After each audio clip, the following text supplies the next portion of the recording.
e o projeto da reforma tributária do Ministério da Economia, né, que acabaria com o PIS, COFINS, e também cria então a CBS, né, a Contribuição sobre Bens e Serviços.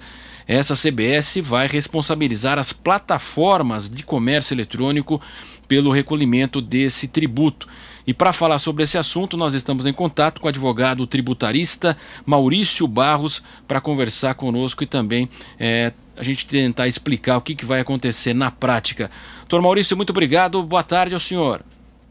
Boa tarde a todos os espectadores e espectadoras. É um prazer estar aqui com todos. O prazer é nosso. De fato, isso é legal, né? Quer dizer, as plataformas vão ter que regular essa nova contribuição, justamente o pagamento. Isso é legal, doutor Maurício? Veja, existe o projeto de lei, né, da CBS, né, o projeto 3887. Então, isso será instituído via uma lei, caso esse projeto de lei seja aprovado no Congresso, né? Então, isso sim estaria previsto numa lei.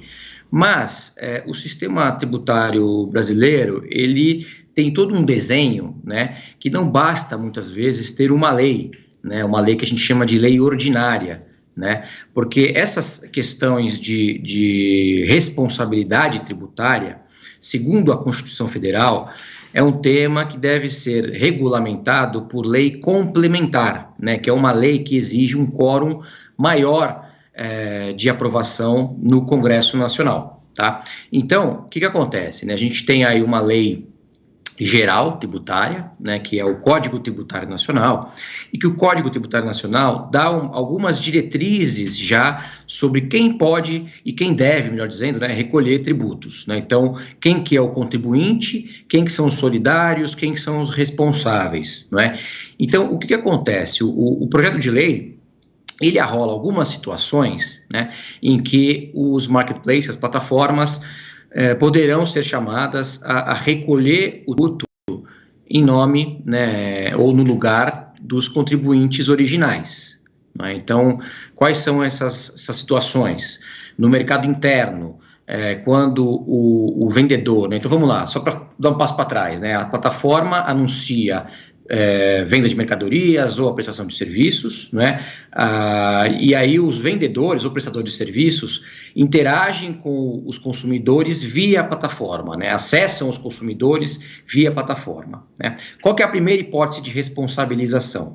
Se a plataforma, na verdade, se o vendedor ou o prestador de serviços não emitir a nota fiscal pela venda de serviços ou pela prestação de serviços, a plataforma pode ser chamada a recolher o tributo, não é? A CBS, no caso, essa é uma das hipóteses, ou na importação de bens ou serviços, né? Aí, no caso, são as plataformas não residentes, as plataformas estrangeiras que teriam uma obrigação, que ainda precisa ser regulamentada, mas que teriam uma obrigação de se registrar perante a Receita Federal, e uma vez registradas, né, na intermediação, né, de venda de serviços e de mercadorias, elas teriam o dever de pagar. No caso de mercadorias, para qualquer importação, e no caso de serviços, quando o tomador do serviço for pessoa física brasileira, né? Então, essas são as hipóteses de responsabilização, só que o Código Tributário Nacional, ele coloca alguns limites para isso, né? Não é todo e qualquer terceiro, né, que pode ser chamado a recolher o tributo, a qualquer tributo em nome do contribuinte original. E aí me parece que existem aí alguns problemas, né, caso seja aprovado o projeto de lei, haveria alguns problemas, né, porque as hipóteses não estão de acordo com o que diz o Código Tributário Nacional. Pelo que eu estou entendendo, então, doutor Maurício, o governo teria que usar um outro instrumento, esse projeto de lei complementar, para que isso possa valer. E ainda haveria esse conflito, então, com o Código Brasileiro? Eu acho que se o Código Tributário Nacional ou se uma lei complementar vier a regular algumas situações, né, que estão endereçadas no projeto de lei, aí eu acho que poderia haver a responsabilização, né, desde que, evidentemente, houvesse alguma razoabilidade, né? Existe uma questão que, né, boa parte das operações com os marketplaces, o marketplace não arrecada o valor, né? É um terceiro quem faz o split de pagamento. Então, o consumidor usa o cartão de crédito, faz uma compra, né? Isso vai para um arranjo de pagamento ou vai para uma instituição financeira. A instituição financeira, o arranjo de pagamento repassa o FII do marketplace para ele, né, fica com o FII que pertence a ela, né, ao meio de pagamento ou a instituição financeira, e aí repassa o valor líquido ao vendedor. No mercado interno, por exemplo, a CBS incidiria sobre a receita do vendedor, né? Então a gente teria um problema. Como é que o marketplace, numa situação em que ele não arrecada o valor da venda, ele poderia recolher o imposto, né, a contribuição devida pelo vendedor, já que esse dinheiro nem passa pelo marketplace muitas vezes. Então, enfim, haveria um problema, né, de responsabilizar o marketplaces nessas situações, né, porque, de novo, nem todas as operações com marketplaces, o marketplace figura como o sujeito que arrecada o valor e repassa para o vendedor. Então, vamos lá. Existe a possibilidade de implementação via lei complementar, não é? Ou alteração da lei complementar do Código Tributário Nacional e aprovação do projeto de lei da CBS, mas mesmo assim existem algumas situações concretas que não seria muito razoável exigir o tributo do marketplace. Por exemplo, quando o valor da transação não passa pelo marketplace. Exato, quer dizer, o Brasil nunca vai, sempre há reclamação da burocracia, ao que parece a gente vai continuar nessa forma mesmo, né? Nada tão claro, tão simples e tão razoável. E o consumidor que está acompanhando nossa entrevista já começa a falar, opa, vai sobrar para mim, quer dizer, vai sobrar algo para o consumidor pagar também, doutor Maurício, com essa nova regra? Não, me parece que não, porque, claro, aí depende de qual regra estivermos falando, né? A regra específica que coloca a responsabilidade no marketplace, isso me parece que não respingaria para o consumidor. Agora, se a gente pensar no projeto em si da CBS, né, da nova contribuição, né, claro, já existem alguns setores que estão dizendo que haverá aumento de carga tributária, né? Então, aí, evidentemente, em aumento de carga tributária, né, se a gente pensar numa pessoa física, né, porque a ideia da CBS é que ela seja não cumulativa, né? Então, em havendo aumento da carga tributária, mas quem adquirir o produto ou serviço puder tomar créditos por ser uma pessoa jurídica, então me parece que poderia haver alguma neutralidade. Agora, em sendo uma pessoa física, um consumidor pessoa física, a pessoa física não seria contribuinte do novo tributo, então não tomaria crédito. Então, para essa pessoa, né, para pessoas físicas, aí poderia haver realmente um encarecimento, né, de produtos e serviços, de novo, caso realmente no setor específico, né, que está fazendo a venda de mercadoria ou de serviço para esse consumidor, tenha havido aí de alguma forma um aumento de carga tributária. Quem está reclamando mais de aumento de carga tributária, caso a CBS seja aprovada, é o setor de serviços, né? Porque hoje o setor de serviços, boa parte das empresas pagam 3,65% de PIS e COFINS, né, por estarem no regime cumulativo, né, e passariam a estar num regime geral da CBS, cuja alíquota é de 12%. Embora a CBS seja não cumulativa, como o setor de serviços, boa parte das despesas são com mão de obra, pagamento a pessoas físicas, o que não daria direito a crédito, então o setor de serviços está reclamando, né, está aí levando a público, né, a situação de um aumento de carga tributária muito grande. Então, se a gente pensar, por exemplo, num consumidor contratando um serviço, pode ser que sim, a nova regra, aí falando da CBS, né, como um todo, e não da responsabilização dos marketplaces, pode ser que haja um aumento de carga tributária e, portanto, um aumento de preços. Isso pode ocorrer. Quer dizer, isso está no projeto que foi apresentado pelo governo ao Congresso. Em outra área também, ainda dessa possibilidade, né? Queria aproveitar o senhor. Muito está se falando também agora de uma reforma tributária, de um novo imposto, seria uma CPMF repaginada, né? Quer dizer, para as movimentações financeiras, principalmente as movimentações online, e em troca do governo manter a desoneração da folha, 25%, para todos os salários e não uma vinculação, salários até um salário mínimo mesmo.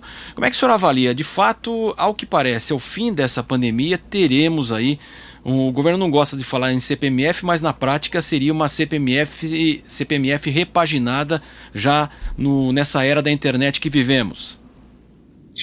Veja, vamos começar pela parte boa disso tudo, né?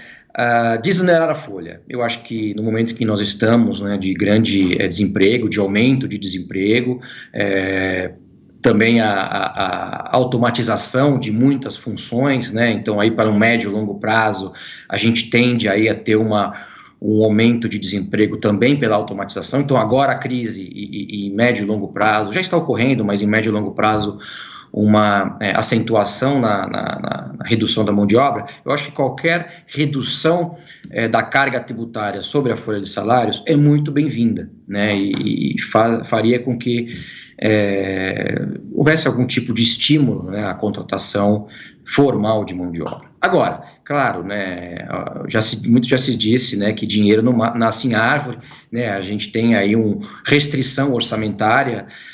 Se a gente deixa de arrecadar por um lado, a gente precisa de ter uma arrecadação de outro lado, né? E aí o que o governo está pensando é essa CPMF. Então agora a parte ruim disso tudo, né? A CPMF, ou o novo tributo que vai funcionar como algo parecido com a CPMF, eu não sou economista, mas o que eu já li a respeito é de que, por ser um tributo que incide em cada transação financeira, ele é um tributo que acaba causando inflação, né, porque ele vai encarecendo aí cada etapa. Outra externalidade negativa desse tributo é que ele pode ocasionar aí uma verticalização na economia. Então, ao invés de a gente ter vários players aí nas diversas cadeias de produção e de fornecimento, as empresas passarem a concentrar tudo dentro dela, para que não se tenha pagamentos, né? Não se tenha várias etapas de produção, e a cada uma dessas etapas passar por um pagamento sujeito a esse novo tributo. Isso pode ser uma externalidade também negativa, né? Enfim, existem algumas questões, né, a serem vistas, né, porque realmente é um tributo que não é muito bem visto, né, e se a gente pegar a experiência de outros países, são pouquíssimos países que usam esse tipo de tributo como meio de arrecadação. O que alguns países têm é uma alíquota muito simbólica, muito baixa, não sabemos ainda qual vai ser a alíquota que o governo vai sugerir, mas os países que têm alguma tributação bem sucedida com relação a transações financeiras usam uma alíquota muito baixa, somente para ter uma forma de controle, né? Porque cruzando dados de recolhimento desse tributo sobre transações com faturamento de contribuintes, você consegue verificar se existe aí uma falta de declaração de recebimento de valores, né? Então, alguns países usam esse tipo de tributo como uma medida de evitar evasão fiscal. Agora, como meio de arrecadação, são pouquíssimos países que usam esse tributo. Então, a gente pode dizer que é uma experiência que internacionalmente ela não reflete uma boa prática tributária, por uma série de razões de externalidades. Tá legal, nós agradecemos então o advogado tributarista Maurício Barros, que é doutor em Direito Econômico e Tributário pela USP e também sócio do Gaia Silva Gaed Advogados, conversando conosco sobre essa possibilidade, né? O projeto da reforma tributária do governo, do Ministério da Economia, vai acabar com PIS/COFINS e vai criar a CBS, a Contribuição sobre Bens e Serviços. Doutor Maurício, muito obrigado. Boa tarde ao senhor. Eu que agradeço, boa tarde, boa semana a todos e todas.